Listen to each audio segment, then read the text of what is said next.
Consumer Cellular uses MMS, or Multimedia Messaging Service, for sending pictures and videos over their cellular network. Consumer Cellular operates on both AT&T and Verizon networks, which means they use different access point name settings for MMS. The most common causes of MMS issues are incorrect access point name settings or disabled mobile data. MMS requires a data connection, unlike text-only SMS messages. MMS requires an active mobile data connection. Make sure mobile data is enabled and you're not connected to Wi-Fi when attempting to send MMS messages. With enhanced network stability following 5G expansions, Consumer Cellular offers partial RCS support through Google Messages or Samsung Messages apps on select Android devices.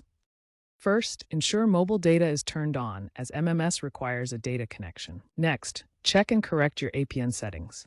Navigate to Settings, Network and Internet, Mobile Network, Advanced, Access Point Names. For AT&T, use APNC data. For Verizon, use vInternet. Input these specific settings. If problems persist, clear the messaging app cache or restart your device. For iPhone users, update carrier settings in Settings General, About. Enable RCS for high-quality media sharing over data or Wi-Fi to bypass MMS issues.